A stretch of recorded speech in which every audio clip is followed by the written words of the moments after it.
sharingkan tentang penyatuan arah dan kegerakan pelayanan. Ya. Nah, pertama-tama itu saya mau bicara tentang visi regional Yogyakarta di tahun 2023 dan 2024. Ke arah mana regional Yogyakarta ini akan bergerak. Ya. Apa yang dimaksud dengan visi sebenarnya? Visi itu adalah penglihatan. Penglihatan tentang apa yang Tuhan mau dan akan kerjakan. Ya.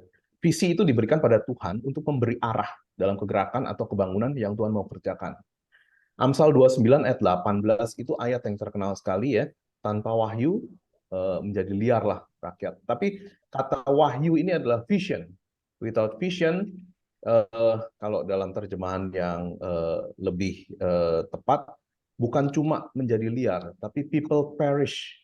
Jadi kalau kita tidak punya visi, regional Yogyakarta ini seolah-olah akan hancur, perish. Jadi kita perlu ada visi. Ada orang yang ngomong, wah nggak perlu ada visi, pokoknya yang penting kita jalan. Salah. Kita harus punya visi. Apa yang Tuhan mau untuk kita kerjakan. Kalau selama ini kita kerjakan, kita pasti akan bisa jalankan sama-sama. Visi ini diberikan saat seorang itu sungguh-sungguh cari. Apa sih yang mau Tuhan kerjakan sebenarnya? Dan saya undang untuk kita semua memohon pada Tuhan. Menerima visi yang dari Tuhan ini. Nah, visi regional Yogyakarta ini sebenarnya mengacu pada visi nasional. Ada orang-orang di National Board yang sudah berdoa dan mereka memperoleh visi 2000 sampai 2024 itu adalah multiplikasi, regenerasi, dan kaderisasi. Kemudian waktu visi ini dibagikan kepada Pak Beni waktu itu sebagai regional presiden, Pak Beni menggumulkan hal ini dan kemudian Pak Beni men-sharingkan tentang regional itu harus jadi dua gitu. Dan bagi saya Pak Beni bisa membagikan visi ini sampai kemudian kita ngelihat bahwa ya ini yang kita harus lakukan. Nah, waktu pas Pak Beni menyerahkan itu kepada saya dan saya bergumulkan, saya berusaha untuk membagikan apa yang Tuhan mau coba bukakan pada saya mau bagikan ini kepada teman-teman semua. Di tahun 2023 sampai 2024, hanya 1,5 tahun ini, ada visi yang dipertajam kalau menurut saya. Visi yang sudah ada di nasional dan visi yang selama ini sudah dibawa oleh Pak Beni itu tidak berubah. Tapi bagi saya visi itu dipertajam, yaitu visi pengembangan regional Yogyakarta menjadi dua hanya dapat dicapai dengan yang pertama. Yang pertama ini yang penting sekali adalah memperlengkapi member untuk satu panggilan pelayanan. Ya, ada dalam 2 Timotius 2 ayat 2 sampai 3. Jadi ini yang paling penting. Kita harus memperlengkapi member untuk panggilan pelayanan. Jadi kita ngadakan fellowship, kita ngadakan chapter, ini ada arahnya. Untuk apa? Untuk memperlengkapi member untuk panggilan pelayanan. Jadi mereka itu harus dipersiapkan. Kita ngumpul-ngumpul memang benar ya, kita ngumpul terus ada saatnya ya kita saling kebersamaan, terus udah gitu fellowship. Tapi harus ada satu hal yang kita terus jaga. Mereka para member ini harus diperlengkapi supaya mereka bisa memperoleh panggilan pelayanan. Jadi mereka dipersiapkan untuk jadi pelayan. Itu yang pertama. Yang kedua, membagi kasih dalam regional Jogja. Ya. Membagi kasih, kenapa ini harus jadi satu visi tambahan, bukan visi tambahan, visi yang dipertajam, karena sebenarnya full gospel itu intinya adalah persekutuan orang-orang yang saling membagi kasih. Jangan sampai hal ini kita lupakan. Itu ada di Yohanes 13 ayat 34 sampai 35, nanti kita juga akan baca. Dan yang ketiga, yang penting sekali adalah kita harus memperlihatkan kepada masyarakat, kepada orang-orang yang ada di luar, orang-orang yang kita mau jangkau bahwa full gospel itu adalah tubuh Kristus yang sejati. Ini di 1 Korintus 12 ayat 12 sampai 26. Makanya waktu pas saya mau ngajak Anda semua untuk ikut dalam doa pengurus, saya ajak, coba ya nanti baca 1 Korintus 12 ayat 12 sampai 26. Itu adalah visi tubuh Kristus. Terus pengembangan penambahan chapter-nya di mana gitu. Penambahan chapter itu adalah satu hal yang akan timbul kalau kita jalankan visi ini. Pertama, memperlengkapi member untuk panggilan pelayanan. Kedua, saling membagi kasih dalam regional. Dan yang ketiga, memperlihatkan bahwa kita itu adalah bagian dari tubuh Kristus. Saya akan uraikan satu persatu ya. Nah, memperlengkapi member untuk panggilan pelayanan ini dari 2 Timotius 2 ayat 2 sampai 3. Dan ini nanti kita akan bahas tentang karakteristik seorang pelayan. 2 Timotius 2 ayat 2 sampai 3 itu dimulai dari apa yang telah engkau dengar daripadaku, dari Paulus kepada Timotius ya, di depan banyak saksi. Itu yang pertama ya, bahwa Timotius mendengar. Terus kemudian percayakanlah hal itu kepada orang-orang yang dapat dipercaya. Jadi nggak sembarangan, tapi percayakan kepada orang-orang yang dapat dipercaya. Dan orang-orang yang dapat dipercaya ini dilengkapi sedemikian sehingga mereka juga cakap mengajar orang lain, dan ikut menderita sebagai seorang prajurit yang baik bagi Kristus Yesus. Jadi serius dalam panggilan pelayanan. Jadi 2 Timotius 2 ayat 23 itu 2 Timotius 2 ayat 2 sampai 3 itu berbunyi intinya ini. Apa yang telah didengar, percayakan kepada orang-orang yang dapat dipercaya. Mereka juga harus dilatih demikian sehingga mereka cakap mengajar dan mereka harus setia menderita sebagai seorang prajurit yang baik. Jadi intinya adalah kita itu memuridkan murid yang bisa memuridkan. Nangkep ya? Kita itu memuridkan murid yang bisa memuridkan. Ini panggilan pelayanan. Jadi waktu pas kita menjangkau, waktu pas kita ngadakan fellowship, waktu pas kita ngadakan kegiatan, ini harus ada terus nih dalam pikiran kita nih. Kita memuridkan murid yang kemudian nanti bisa memuridkan lagi. Terus ini yang kita harus ingat terus. Ini ya. Nah, karakteristik seorang murid yang melayani itu ada 3. Yang pertama itu kerendah hatian. Kerendah hatian ini penting sekali ya. Nah, kerendah hatian itu bukan sikap seorang terus munduk-munduk gitu, enggak. Kerendah hatian itu adalah kemampuan kita untuk menilai diri kita sendiri itu secara tepat. Kemampuan kita untuk menilai diri kita tuh pas. Kita tidak menilai diri kita terlalu tinggi, kita jadi orang yang sombong, tapi kita juga tidak menilai diri kita terlalu rendah, kita jadi orang yang rendah diri. Nah, kita tuh harus punya kemampuan untuk bisa menilai diri kita dengan tepat. Itu maksudnya kerendah hatian. Dalam pelayanan itu tidak boleh ada kalimat-kalimat, oh kalau nggak ada saya pasti pelayanan ini nggak jalan. Itu nggak. Itu nggak ada tempatnya dalam pelayanan. Itu kesombongan. Tapi juga nggak boleh, aduh saya nggak bisa, lebih baik orang lain saja. Saya benar-benar nggak mampu. Itu juga nggak boleh. Karena kalau selama kita sudah perlengkapi member-member kita, mereka seharusnya nggak akan ngomong kayak gini. Mereka siap, ayo, mereka akan maju. Gitu. Itu yang pertama ya, kerendah hatian.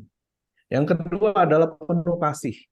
Eh, Matius 22 ayat 37 sampai 40 itu kan terkenal sekali ya, hukum yang terutama. Ada 2, kasihilah Tuhan Allahmu dengan segenap hatimu, terus yang kedua juga mengasihi sama manusia seperti dirimu sendiri. Nah, intinya adalah tidak mungkin kita bisa mengasihi Tuhan tanpa kita mengasihi sesama manusia, dan tidak mungkin kita bisa sungguh-sungguh mengasihi sesama manusia kalau kita tidak terlebih dahulu mengalami dan mengasihi Tuhan. Dan pelayanan kita akan menjadi sia-sia jika tidak dilandasi oleh kasih. Sekali lagi ya, pelayanan kita ini akan sia-sia kalau itu tidak dilandasi oleh kasih. Yang ketiga, karakteristik seorang murid adalah taat dan setia. Dia harus taat dan setia pada Tuhan.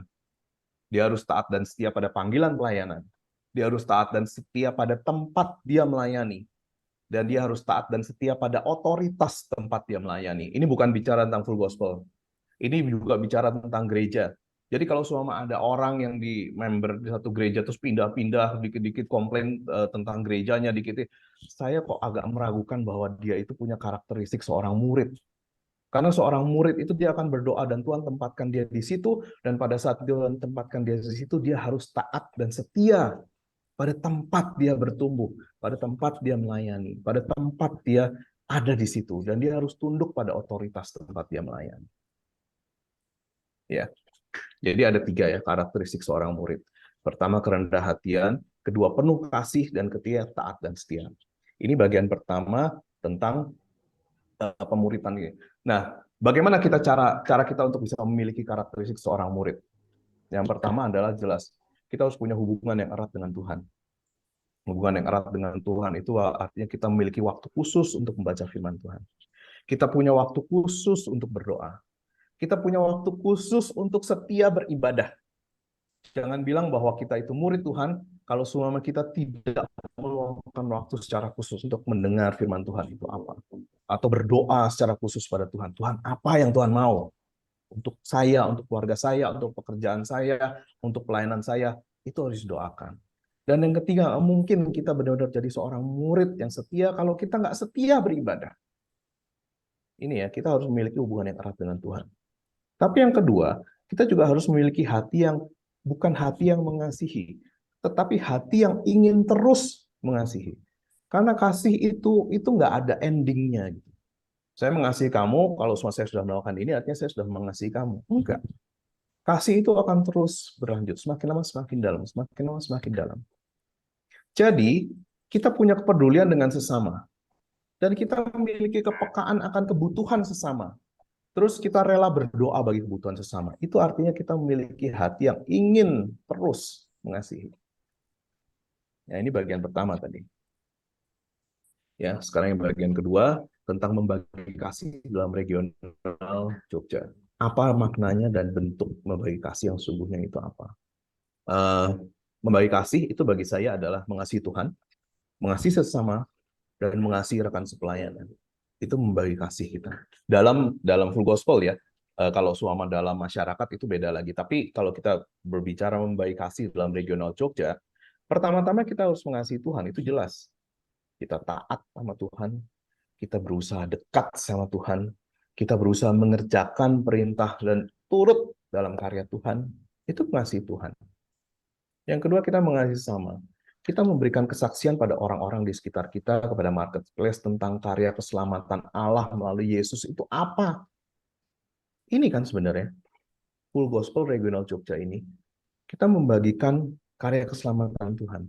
Kita berusaha untuk orang-orang yang ada di marketplace ini, yang kita temui setiap hari, yang kita tahu bahwa mereka juga punya pergumulan yang sama, ayo dijangkau, karena hanya melalui karya keselamatan mereka bisa dipulihkan. Membantu teman-teman kita yang ada di marketplace untuk memiliki kelepasan dari dosa, membebaskan. Ini kan sebenarnya mengasihi sama. Dan kita juga harus mengasihi rekan sepelayanan kita. Karena apa? Mereka keluarga rohani kita loh. Kita berempati dengan rekan sepelayanan. Ngerti pergumulan dan kesulitan mereka. Saya minta maaf sekali kepada saudara-saudara sekalian. Karena hanya ada beberapa teman di full gospel yang saya ngerti pergumulannya apa. Saya nggak tahu semuanya. Saya nggak tahu chapter presiden ini pergumulannya apa. Artinya saya memang masih kurang masuk dan saya sedang berusaha untuk kita coba datang gitu ya ke chapter-chapter yang ada. Tapi hanya beberapa teman-teman yang dekat di full gospel ya, misalnya kayak Pak Kanto, Pak Alex, mungkin ada Pak Hartono, Pak Agung, itu yang dekat sekali dengan saya. Saya tahu pergumulan mereka gitu, dan tapi saya minta maaf karena saya belum benar-benar sampai seluruh anggota pengurus itu saya tahu pergumulannya apa. Tapi seharusnya sampai kayak gitu. Kita berempati dengan pelayanan kita. Kita berbagi bahan, kita saling mendoakan gitu. Harusnya itu yang kita lakukan. Kita harus mendukung. Kita bukan menjatuhkan. Kita bukan mencela. Kita harus mendukung teman-teman pelayanan kita. Karena pergumulan masing-masing orang itu beda-beda dan semua orang punya pergumulan. Nggak ada satu orang pun di sini yang tidak punya pergumulan. Nah, ini membagi kasih dalam regional Yogyakarta. Ingat, ya ini yang tadi saya mau bacakan. Yohanes 13 ayat 34 sampai 35. Ini adalah doa Yesus untuk murid-muridnya. Tuhan Yesus bilang gini, aku memberikan perintah baru kepada kamu, yaitu supaya kamu saling mengasihi, sama seperti aku, Tuhan Yesus, telah mengasihi kamu, demikian pula kamu harus saling mengasihi. Kenapa? Dengan demikian semua orang akan tahu bahwa kamu adalah murid-muridku, yaitu jikalau kamu saling mengasihi. Kalau kita tidak saling mengasihi, ini kan Tuhan memberikan perintah ini kepada sesama murid kan, pada sesama teman pelayanan kita kan. Kalau kita tidak saling mengasihi, orang nggak akan tahu bahwa kita adalah murid-murid Yesus. Gimana caranya kita bisa menyaksikan bahwa saya adalah murid Yesus? Adalah saat kita bisa saling mengasihi. Amin. Ya. Yang ketiga, ini poin keempat, kita memberi kesaksian bahwa full gospel itu adalah tubuh Kristus yang sejati. Kenapa hal ini penting? Saya bahas dulu ya. Ciri-ciri tubuh Kristus di 1 Korintus 12 ayat 12 sampai 26 itu adalah kesatuan dari berbagai bagian yang berbeda. Ya, tidak ada tubuh Kristus ini sama semua gitu, enggak. Tapi ini berbeda-beda dan bersatu. Bukan berarti itu semua anggota itu harus seragam, itu tidak. Tapi kita dipersatukan dalam Kristus dan bergerak bersama menuju satu arah. Enggak ada satu anggota tubuh pun yang ditinggalkan, yang lemah dikuatkan, yang sakit disembuhkan supaya bisa berjalan bersama lagi. Kalau seumpama ada bagian-bagian tertentu dari tubuh Kristus, ya, dalam kepengurusan kita, misalnya tangan kita terluka, padahal kita mau maju, nggak mungkin kita potong tangannya terus kita tinggal di sini dan sisa badannya maju. Itu bukan bagian dari tubuh Kristus. Kita saling mendukung. Kadang-kadang ada saatnya kita harus saling menunggu. Dan pada saat menunggu itu kita berusaha untuk menyembuhkan. Kenapa? Supaya kita bisa lari lagi untuk maju. Kalau selama kita tidak lakukan ini, kita bukan bagian dari tubuh Kristus. Tubuh Kristus harusnya saling. Ini adalah berbeda-beda, tapi kita dipersatukan untuk maju bersama. Gitu. Nah, narasi-narasi berikut ini harus dihindari ya sebenarnya. Narasi yang memecah belah gitu ya. Itu tolong dalam persekutuan kita tolong dihindari. Jangan ada narasi. Saya nggak akan bacakan. Silahkan Anda baca sendiri karena bagi saya hal-hal seperti ini tidak eh, tidak membangun gitu. Narasi yang memecah belah itu jangan sampai ada di persekutuan kita. Terus narasi yang dia mungkin narasi itu tidak memecah belah, tapi sifatnya itu bisa memecah belah. Itu juga tolong dihindarkan. Dan yang ketiga narasi-narasi yang melemahkan semangat itu juga tolong dihindarkan. Ayo, ini saatnya kita bersatu, kita mulai uh, maju bersama. Kita nggak bisa maju sendiri. Dan kita nggak bisa karena kita mau maju semuanya harus jadi kaki supaya kita bisa maju. Nggak seperti itu. Tubuh Kristus itu ada kepala, ada mata, ada telinga, ada badan, ada tangan, ada kaki, dan semuanya tubuh ini maju bersama-sama. Ya, ini narasi-narasi yang Anda semua bisa baca. Tolong dihindari ucapan-ucapan seperti ini. Bukan berarti nggak boleh ada perbedaan ya, saudara-saudara ya. Nggak boleh ada perbedaan pendapat, bukan seperti itu. Bukan berarti semuanya harus sama dan tidak boleh ada perbedaan. Bukan seperti itu. Justru tubuh Kristus itu adalah satu kesatuan dalam perbedaan, tetapi tidak seharusnya ada perselisihan dalam persekutuan tubuh Kristus. Ya, ini 1 Korintus 6 ayat yang mungkin sering kita lupakan, tapi ini Paulus ngomong pada jemaat Korintus. Adanya saja perkara di antara kamu yang seorang terhadap yang lain telah merupakan kekalahan bagi kamu. Jadi kalau sampai kita waktu itu berapa waktu yang lalu saya sempat dengar, wah kita persekutuan, maksudnya kalau semua pas lagi rapat terus kita saling bahkan sampai gebrak meja apa segala. Tapi saya mikir kok kalau Paulus nggak ngomong kayak gitu ya. Paulus ngomong kalau bisa jangan sampai ada perkara gitu loh, jangan sampai ada perselisihan, karena itu berarti ada kekalahan bagi kamu. Mengapa kamu tidak lebih suka menderita ketidakadilan? Atau mengapa kamu tidak lebih suka dirugikan? Ini Paulus sendiri yang ngomong pada jemaat Korintus. Ya. Nah, jadi ingat, kita mengajak orang luar untuk bergabung dalam komunitas kita, apa sih yang kita tawarkan? Kan kita menawarkan pemulihan kan. Kita menawarkan, ayo, kalau kamu masuk full gospel, kita bisa saling membangun. Ada persaudaraan, ada kasih, ada saling membantu.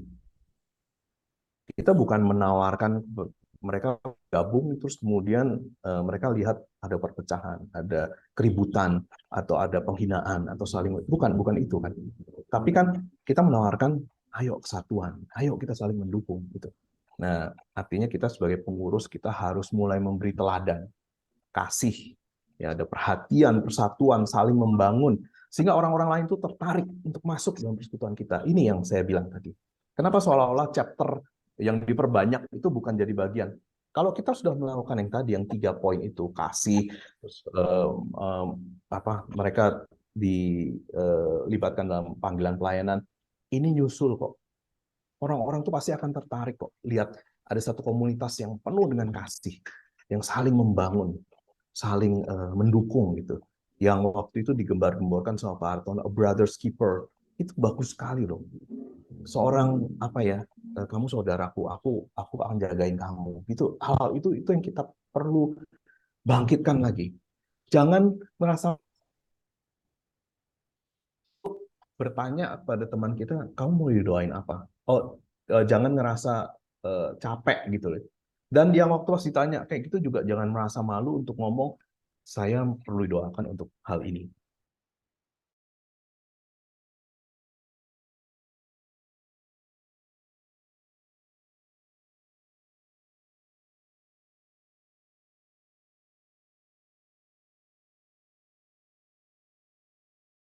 fellowship itu, persaudaraan, saling mendukung.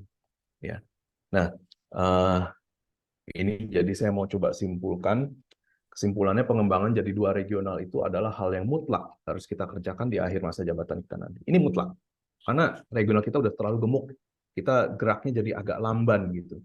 Nah, untuk itu yang harus diprioritaskan adalah memperlengkapi member supaya bisa menjadi murid yang bisa memuridkan murid yang mampu memuridkan lagi. Yaitu. Terus yang kedua, kasih itu harus nyata dalam fellowship kita. Harus ada kegiatan saling mendoakan, saling mendukung gitu. Dan jika timbul perpecahan, pertikaian, pertentangan, ini akan menjadi batu sandungan yang menghalangi kita menjangkau lebih banyak jiwa. Percaya sama saya. Ayo kita bersatu sekarang. Mari kita bersatu bersama melangkah mencapai visi ini. Ini adalah penajaman visi bahwa regional itu pasti akan kita kembangkan jadi 2 di akhir pelayanan jabatan kita. Ya, kira-kira sampai di sini. Saya buka kesempatan untuk kita berdiskusi, tapi sekali lagi ingat, ayo kita saling mendukung, kita saling membangun. Kita mau melangkah bersama. Ya. Nanti di akhir ini saya mungkin minta tolong Pak Hartono untuk berdoa untuk menutup sekalian, minta ampun kepada Tuhan untuk terutama saya karena saya masih belum bisa benar-benar mengerti apa saja pergumulan dari teman-teman sekalian dan minta supaya kemudian ini ada satu kesatuan gitu. Dan juga tadi berdoa untuk tidak yang tidak enak badan. Tapi sebelum itu, ayo saya mau ngajak teman-teman untuk berdiskusi. Silahkan, ini saya tutup.